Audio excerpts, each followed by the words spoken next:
Welcome back to Drunk on Writing on what should be a pretty fun episode of the Stephen King Dissections, a Stephen King Dissections addendum brought to you in part through the patronage of Ariya, Norinth, and Justin Luedecker. Why is this going to be a fun episode? Because it's about a topic that we don't really get to talk about that much.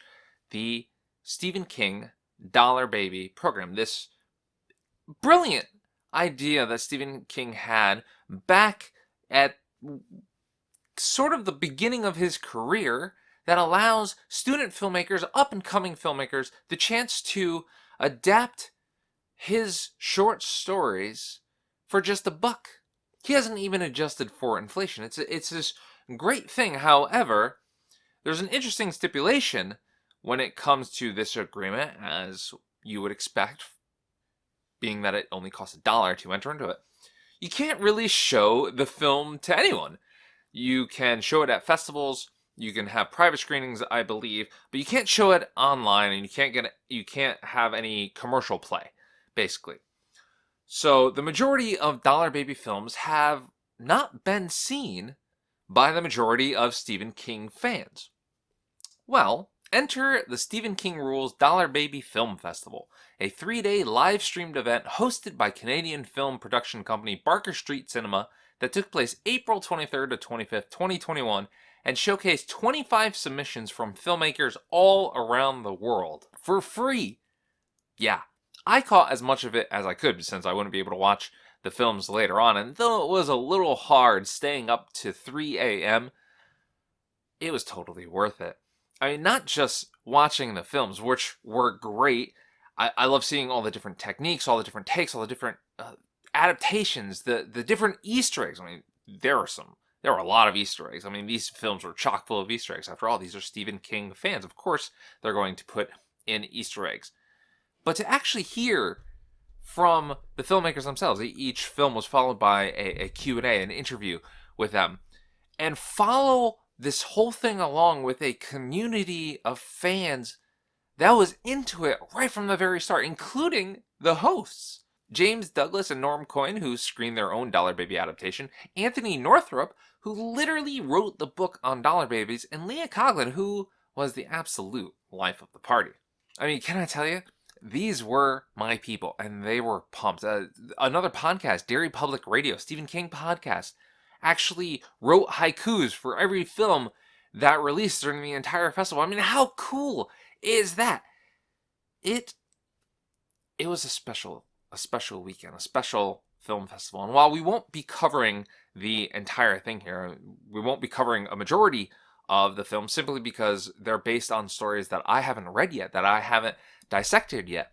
Today we are going to talk about the Dollar Babies that were at the festival that were adapted from the 1978 Night Shift collection, which we've previously touched on, including takes on I Am the Doorway, The Boogeyman, Gray Matter, The Last Rung on the Ladder, One for the Road, The Woman in the Room, and 2 versions of The Man Who Loved Flowers. Before we get into that though, remember, if you enjoy this episode, please give it a like, please give it a share, please comment below, please subscribe to the channel, and please consider heading on over to drunkonwriting.com where you can get more episodes more often and, just kind of help support the channel, which we absolutely love. Now, let's tackle these films one at a time. We'll go in release order. How's that sound? But a few quick notes before we actually dive into them. One, we will be talking spoilers, both for the short stories on which these films were based and for the films themselves. I'm not going to go fully spoilerific, so I don't think they'll ruin your time reading or watching these in the future, but just a heads up. Two, unlike other dissections, because of the nature of the Dollar Babies, we're not going to be using clips, obviously, but we will be using some lovely screenshots that I took during the festival. And 3, for more from the creators, including those exclusive interviews, go check out Barker Street Cinema's YouTube channel. I will include a link in the description below. That all said, our opening Night Shift adaptation was Joseph Horning's 2020 take on One for the Road, for which Horning, a 2005 graduate of the Art Institute of Philadelphia's video production program, was the writer, the producer, the editor, the composer, the compositor, the director. You get the picture. I mean, when I say that these are fans and that they have talent and they're putting a lot of energy in it, I mean, these are the ultimate love letter to Stephen King, right? Trying to interpret and make your mark and bring a story to life. Now, this Salem's Lot sequel runs about 38 minutes or so and stars Eric Slotosco as Gerard Lumley, Roger Middleton as Tookie, Sandy Lawler as Janie Lumley, Wayne Shearer as Booth, Veronica Garubo as Francie Lumley, and let us not forget Luedecker III as the gas station attendant with a heck of a Maine accent. Yeah. Now, this isn't the first version of One for the Road that I've seen, but it is rather memorable in that it reframes and significantly adds to the story, nearly doubling its length by opening with this sort of Hallmark movie-esque focus on the family, complete with sort of a soft visuals and a flatness to the audio that was very much the hallmark of Hallmark movies from at least when I was seeing Hallmark movies. That's not a bad thing. It very much seems like on purpose. It's a stylistic purpose. And in the Q&A afterwards, which had a little bit of technical difficulties, but Creepshow was listed as an inspiration for this film. And I can totally see it. I mean, just look at all those over-the-top, oversaturated special effects and tell me you can't just imagine them fading out to a comic book panel just like in Creepshow. Seriously, if this were delivered as something of a long-lost segment for that film, I'd probably believe it. Though, that said, marrying the original first half with the second half brings with it some, you better just not really think about it, details. For instance, it is so not cold in the first half that Janie, the daughter, turns the car off because she doesn't want to waste the battery. Yet, the next moment that we see Gerard after he leaves them and starts going and walking, he is so overcome by the cold, by the snow, that he collapses to the ground. Which is a little odd in and of itself. You think someone from Pennsylvania would know how to handle the cold, know how to handle a little bit of snow. I mean, honestly, he should have known to throw in a bag of kitty litter into the back of his car before he set out if snow was in the forecast. You gotta have your kitty litter or your sawdust or something in your trunk to be able to get it out of a ditch. You gotta bring the kitty litter or else you get eaten by vampires. Hey, the more you know. But those are all fairly minor quibbles, and honestly I'm not really even going to remember them for very much longer, because what is sticking with me, what I keep coming back to for this film, are the way that Janie backward crawled away, the way that Gerard got straight up just eaten. The line of the film, I think the line of the festival, what was it, you're the only one that lived. The delivery, the whole, everything about that line was just amazing. And of course, Tookie's Tavern, which, if you have read the short story, you know is rather different than Tookie's Bar. And just to wrap this up, I do want to add that yet again, I would love to see the further adventures of Tookie and Booth one day. Which is really funny because the story on which the next Night Shift adaptation was based on very well could have easily been that story. Coming in around 34 minutes long or so, Red Clark's 2017 Grey Matter stars Larry Fessenden as Richie Grenadine, Scott Lunch Giddings as Henry Parmalee, Aaron Christensen as Bertie Connor, Steve Herson as Carl Littlefield, Kenneth Martin as Timmy Grenadine, Dennis Davey as George Kelso, and Jack Hickey as Blind Eddie, who I somehow missed, but yes, Blind Eddie has made it onto film, and what a film to debut in. The visuals here from Clark and his DP Mike Bove are simply outstanding through and through. The close-ups, the focal shifts, the superimpositions. Granted, some of the shots have absolutely nothing to do with the story at hand, but they set such a unique atmosphere, unique feeling here, that I just wanted to see more of. Yes, I did follow Red Clark on Twitter and Instagram after watching this, and yes, I truly hope that he gets to do a full-fledged Stephen King adaptation one day. I think he said that he wanted to do a Long Walk, an adaptation of Long Walk, which seems to be becoming a popular answer, hasn't it? It's that one story that everybody seems to gravitate toward. But this whole thing, I'm having trouble getting over because it was just so superb. Filmed and built to feel like an old-fashioned monster movie with obvious nods to The Fly and, dare I say it, The Thing. It is one of the more disturbing shorts that I've seen, and all done practically thanks to a 4-person creature effects team. Now, like One for the Road before, this Dollar Baby builds on what Stephen King wrote, but takes the subtlety, the nuance, the open-endedness of the story and beats it to death with a sledgehammer, and I loved it for that. The sewer spider, the cats, the gray tentacle, Birdie's incredulous laughter, Carl's inspiringly emotive face. That ending with the baby, everything about this film was extraordinary. This film was basically made for me, right down to the painted poster by Thomas Hodge. Spoilers, I purchased myself a limited edition print of that poster, which will be going up on the wall at some point. And I think you should too if it's still available. You should go check that out. And, let us not forget about the original comic book art from Jim Terry. And honestly, if you haven't watched the interview for this over at Barker Street Cinema's YouTube channel, you really should, because some of Red Clark's stories are as interesting as the film itself. I think he was talking at one point about holding a flashlight, operating a puppet, and then pushing record with his teeth. Yeah, this guy's got some ideas, and he's got the talent and the skills to back it up. Somebody just throw some money at him, and let's just get some stuff done. Up next was 813 co-writer and director Mando Franco's 2013 The Boogeyman, starring Jason Lockhart as Lester Billings, Gregory Gast as Dr. Harper, Miriam Korn as Rita Billings, and let's give a special shout out here to Noah Morrison, who played the unfortunately doomed Denny Billings. Now, The Boogeyman, if you haven't read it, or if you haven't read it lately, is a terrific story about a terrible person, a terrible father, who is introduced with the line, "All I did was kill my kids.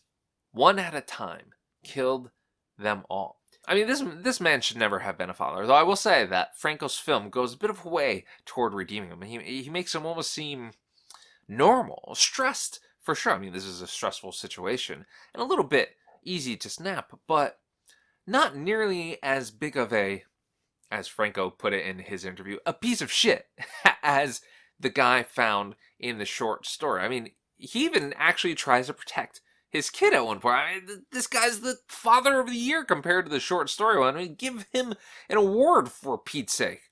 No, don't give him an award. He doesn't deserve an award. Though I would certainly give Lockhart, who played him, an award for best scream.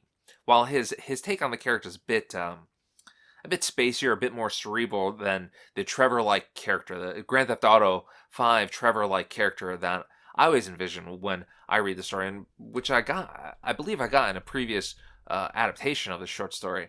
His no at the end, easily best anything that we ever got from James Earl Jones. And Miriam Korn absolutely delivers a heartbreaking performance that's really only elevated through the use of a shaky cam and a conscious decision to show as little body horror as possible. I absolutely loved her in this. I mean, we can give them all awards, right? We get to that. We could just give them all awards. The additions to the story, including that redemption, by the way, are really what make this Dollar Baby for me. Especially the opening, this beautiful shot that pans through a child's bedroom into, of course, the blackness, and then expands the story by framing it around the cops who take Billings from the diner before transitioning into a series of newscasts surrounding his subsequent trial. Reminding me a lot of the opening credits to Dawn of the Dead, actually. And then there's that reality-bending, sanity-questioning ending, which really makes you wonder if the boogeyman was ever truly there at all. I mean, was the whole thing in his head? I don't know. I honestly don't know. I wish it had been played up a bit more, been played with a bit more earlier on in the film. The different style, the drop of crazy that really exists there. But I like it, and while I also don't think we necessarily needed to see the boogeyman, I appreciated it. As well as the fact that the look, which really kind of reminds me of one of those deep ocean fish with the little lights dangling in front of you. You know exactly the one I'm talking about. It was created from scratch over several hours by key makeup and effects artist Shannon Mansion. I don't have a transition out of this one, so I'm just going to say, speaking of being all in his head, I did mention that a minute or so again, right? The next night shift adaptation to premiere was re-recording mixer turned director Mark Hensley's The Man Who Loved Flowers. Like I mentioned earlier, one of two takes on the story. We'll cover the other one in a minute. Oddly, they're both almost the exact same length of time, or about 8 minutes long each, which makes them the shortest films we're talking about today. Now, based on a screen adaptation by Hensley's wife Peggy Lewis, it stars Sam Meter as the young man, who I'm fairly certain killed the supposed love of his life in this film. Ami Khan as Norma, that love of his life, Phil Idrisi as Detective Sal D'Angelo, Guy Picot as Detective Dave, which is such a wonderful name, as well as Amy Scribner as the victim, Elizabeth Meiker as Officer Parks, and Rhiannon Kostecki as the receptionist. Now, Hensley plays with a lot of visual cues in this film, from desaturation to oversaturation, and there's this general softness to this film, almost as if we're watching it through dilated eyes, like we just went and had our eyes examined. And what this does is it forces you to really consider everything from Meter's homicidal perspective. This is how he sees the world. I mean, it's a little uncomfortable, but rather pretty.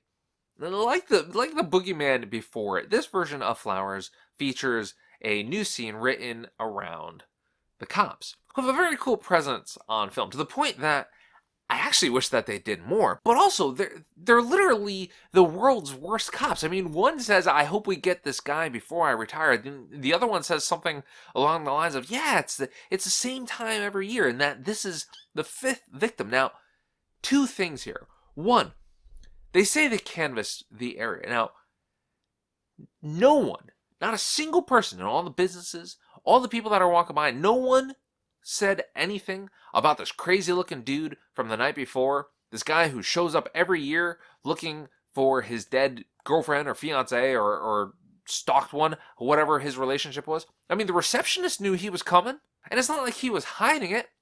Dude's got them crazy eyes. Did you even look at him? He looks just like the crook from As Good as It Gets. I mean, this guy stands out. He's up to no good. Plus, two, if it happens around the same time, I don't know if it's the same time every year, same time every month, same time every week, same time around the blue moon, I don't know, whatever it is, couldn't you have a stakeout ready? Couldn't you kind of prepare? Couldn't you raise your guard? Couldn't you tell people, hey, look out, somebody might come and try to whack your head in with a hammer? You think they'd be able to prepare. Now, I went back and I took a look at the story after watching this, and all that we're told is that there are 5 victims, and that the one in the story is the 6th victim. I always think that suggests that there were 6 victims all in a row. So to space it out like this, I think that's really cool. I think it's a really neat idea. But man, if this is how detectives really are, that they're just so incapable like that, we got to get all of these murders up on Netflix. We need to make a nice special Netflix documentary and get all the overworked moms in the world to solve these murders for them, because they will. They will watch those and they will solve this. Next up was our oldest Dollar Baby from Dollar Baby legend James Cole, clearly straight out of 12 Monkeys, and Dan Thron bringing us a 1987 version of The Last Rung on the Ladder, shot when they were just teens. And before we get into the film itself, I do want to note that, like I said, I reread all of these short stories beforehand, and I had forgotten how heartbreaking, how tear-jerking this short story is. I think I got into it in the original dissection, so I'm not going to really get into it now, but man, was this short story a rough one that really hit home for me. My God. This take, which runs about 11 minutes long, never quite managed to hit that heaviness for me. And I think there are a couple of reasons why. First, and most importantly, I think, as one of the first generation of dollar babies, it has a certain charm to it, just like our leads. Melissa Weldon, who was actually Cole's friend's sister, as Kitty, and Adam Huhulis, someone he knew from school, as Larry. But I think it's also because the two bookends, when we see Larry as an adult, don't really land at this point. I think that's simply a technological downfall of shooting on a Super 8 as this film was shot. Because I think those two bookends rely on the viewer reading. And because it was shot on a Super 8, it's incredibly hard to read anything at all in this film. But whatever, that the middle part between the two bookends, that middle section, the whole section with the kids jumping in the hay and being super adorable and brother and sister, oh boy, was that something special. Shot over 11 days in the summer of 1986 in a hot as heck barn they found, as well as Cole's mom's house in Cape Cod and somewhere in the Berkshires. This interpretation doesn't so much reimagine the story as some of our other dollar babies have, as represent it, giving us that expected tension as Kitty hangs from the ladder with some nice intercuts to Larry shoveling all the hay he can into the barn beneath her, but coupling it with original dialogue and an original score from Ann Livermore that sounds straight out of an Old West saloon and really makes this feel like a silent film at times, which I gotta say, I rather liked that. I rather liked just having this in the festival among all these other entries, because it's remarkable to see how much film has changed, how much fan films have changed. Something extremely evident in our next film as well. Dustin Ferguson's 2021 take on The Woman in the Room. Obviously the king tale most associated with the Dollar Baby program because it helped launch Frank Darabont's career. And it's hard to go up against the director of The Shawshank Redemption, even if you've directed 100 films yourself, as Ferguson has. Man, I can only imagine. Note, he also edited and wrote this one, which comes in around 18 minutes long. Starring Sally Kirkland, who's absolutely amazing in this as the mother, Eric Anthony Russo as Johnny, and Robert Langford as Dr. Chalice. This is a pretty straightforward adaptation that almost feels like something that you would see in the likes of Days of Our Lives. Broken up by two fuzzy dream sequences, the first of which featured the quick color inversion that inspired that kick-ass poster, and ending on the drop of a dime like we're cut into commercial and you could just hear the dun dun dun. There's a lot of really cool touches in here that really brought this film home for me, including the iodine stain on Kirkland's neck, which was such a realistic touch that just thinking about it is kind of upsetting me, because I saw the exact same stains on my mother. But well done. But there are two things about this film that sort of, as soon as it was over, I was just like, through absolutely no fault at all of Ferguson's or anyone else involved with this film. It was just simply my interpretation. The first was because I just read the short story, which plays with structure. I mean, every segment ends in like mid-sentence as it bleeds into another segment. It plays with time. It plays with the craziness of losing a loved one. It plays with that inherent despair in that. And I was kind of hoping that the film would have something of an experimental style like that as well. I really was hoping for that. I wanted it. I didn't get it. Though there is some fun play with angles to sort of hedge that trippiness. Again, it's just a different interpretation, not an issue. The other thing, the son wouldn't give his dying mom a cigarette. Look, I get it's 2021. I get there are COVID limitations on everything, including probably filming in a studio, as this film was. But to not give your dying mom a cigarette, that's blasphemy. If my dying mom asked for a cigarette, and there was even a doubt in my mind that I'm about to euthanize her in a few minutes with some extra overdose pills of Darvon, you're damn right I'm going to stick a towel under that door, put a rubber glove on that smoke alarm, and crack the window and hand her a cigarette right this instant. Who cares if you can't smoke inside or not? Hey, the more you know.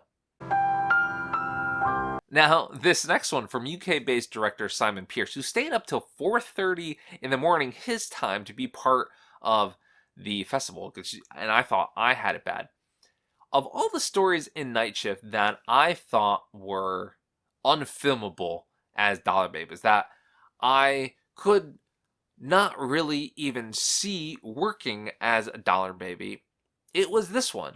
What with its views of Venus, its controlled lightning, its exploding heads, its hands literally on fire, it's the eyes in those hands.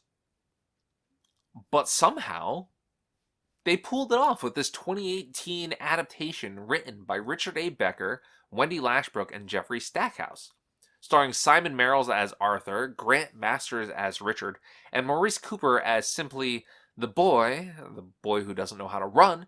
Small cast in this one, which was filmed on an absolutely beautiful Scotland beach, and it comes in around 19 minutes long. But this film, especially the special effects, just blew me away. I mean, even the title treatment was amazing.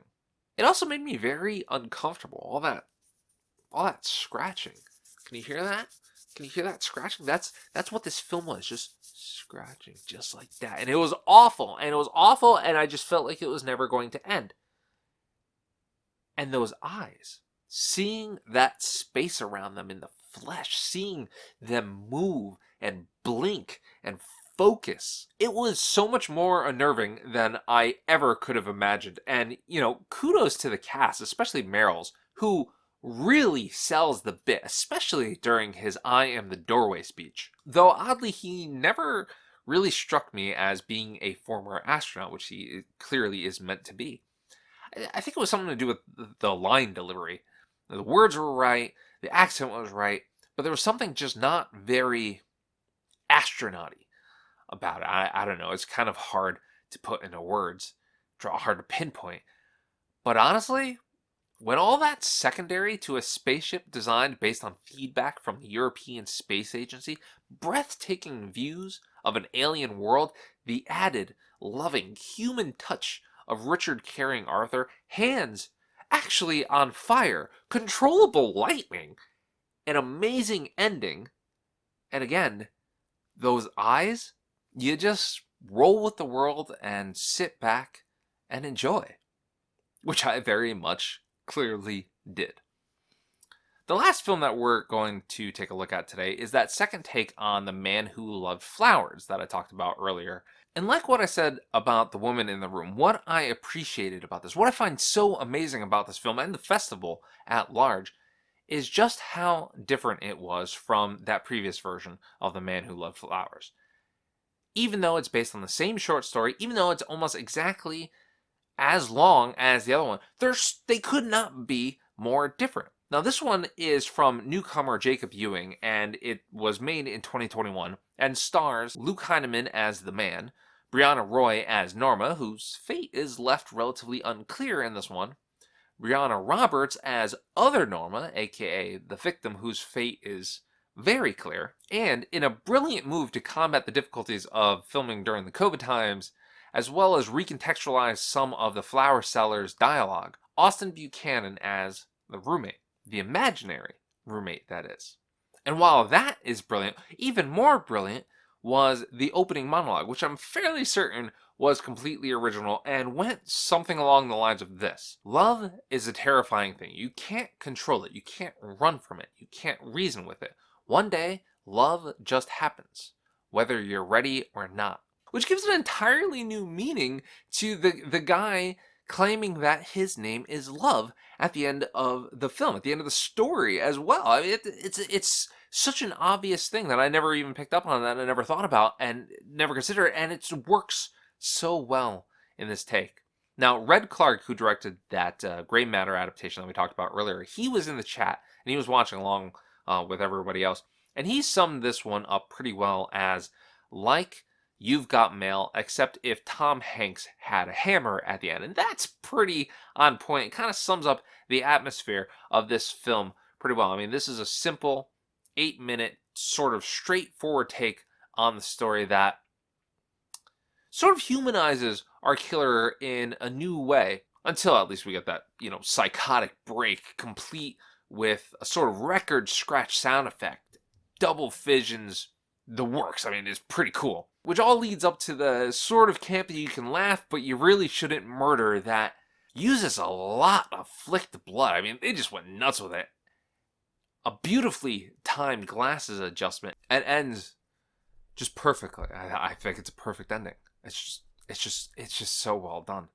And I think it's the perfect ending for this episode as well. Like I said, the other 17 films that premiered or were shown or debuted or however you want to say it during the Stephen King Rules Dollar Baby Film Festival were based on stories that I haven't read yet, that we haven't dissected yet. And so we will come back to them another time. We will try to reference them. I took a lot of notes, a lot of screenshots, and we will get to them another day, another time. Hey, maybe rules will have changed by then. Maybe there will be another festival by then and even more Dollar Babies for us to talk about. Who knows? I mean, there's a lot of collections ahead. We still have Skeleton's Crew, Everything's Eventual, Just After Sunset. Skeleton Crew ain't that far away, so there's something really close to look forward to. But for now, this has been a Drunk on Writing Dissection Addendum. I guess for Night Shift, it's the Night Shift Dollar Babies, and a few more of the Dollar Babies that the Night Shift collection has inspired. Thank you to Barker Street Cinemas for hosting such an incredible event. Thank you to the hosts for also hosting such an incredible event. Thank you to all the creators for sharing your works, for creating your works. Thank you to Stephen King, who created all these and gives everyone the chance, the ability to adapt all this stuff for just $1. I mean, it's just wild. And remember, if you want to see more from the creators, if you want to hear more from them, if you want to see those interviews, be sure to head over to Barker Street Cinema's YouTube channel. There's a link in the description. I'm feeling a little inspired. Right now. I want to say, it's the end of the video, so I don't know how many people are actually going to see this, but I want to make a Dollar Baby. I want to make my own Dollar Baby. I want to make that happen. I think we can make that happen. Let's make that a Patreon goal. We make a Dollar Baby, a Stephen King Dollar Baby. Granted, I don't know if the program would still be active by the time we get to that goal, but let's do it. I wonder which one I should do. I'm gonna think on that. But if you enjoyed this episode, be sure to like, share, subscribe, do all that fun stuff. Head on over to drunkonwriting.com to become a channel patron and get more episodes more often, and perhaps help fund a brand new Dollar Baby. Hey, maybe we'll be part of this festival one day. Who knows? Until next time, until I see you again, until we come back to talk even more Dollar Babies, which I'm sure will happen at some point. Cheers, and keep on writing.